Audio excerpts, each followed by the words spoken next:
Ang bangkero at ang propesor.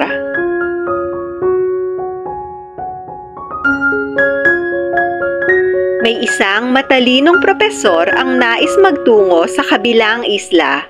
Kinakailangan niyang sumakay ng bangka upang makarating doon.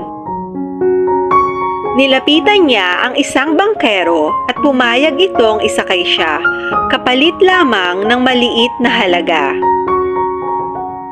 Habang sila ay nasa laot, ay naisipan ng propesor na ipamalas ang kanyang taglay na katalinuhan. Ipinagmamalaki niya na mayroon siyang mataas na pinag-aralan.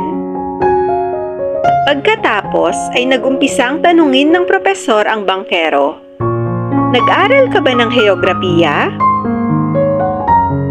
Napaisip ang bangkero bago sumagot. Hindi niya naiintindihan kung ano ang ibig sabihin ng mga salitang iyon. Kaya sumagot na lamang siya at sinabing, "Hindi ko po alam iyon, hindi po kasi ako nakapag-aral." Muling nagsalita ang propesor, "Naku, alam mo ba na 20% ng iyong buhay ang mawawala dahil sa kakulangan mo ng kaalaman sa bagay na iyan? Computer, marunong ka bang gumamit nun at iba pang mga makabagong teknolohiya?" Nakayukong sumagot ang bangkero, "Hindi ko po alam gumamit ng mga iyon." Umiling muli ang propesor at sinabing, "Naku, kung ganon ay 50% ng buhay mo ang mawawala. Kawawa ka naman." Sa pagkakataong ito ay hindi na natutuwa ang bangkero. Pakiramdam niya ay napakababa niya dahil sa ginagawang pagmamaliit sa kanya ng propesor. Ilang sandali pa ay nagsimulang dumilim ang kalangitan at nagumpisang bumuhos ang napakalakas na ulan.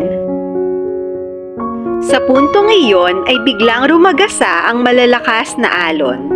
Hindi na makontrol ng bangkero ang paggalaw ng bangka. Lumingon ang bangkero sa propesor at nagtanong, "Propesor, marunong ka bang lumangoy?" Medyo nataranta ang propesor.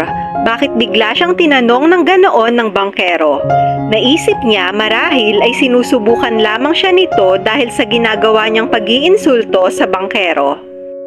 Sa halip na sumagot ay tinanong niya kung bakit. Sumagot ang bangkero, "Sapagkat lulubog na ang bangka, dapat ay marunong kang lumangoy dahil kung hindi ay 100% ng buhay mo ang mawawala."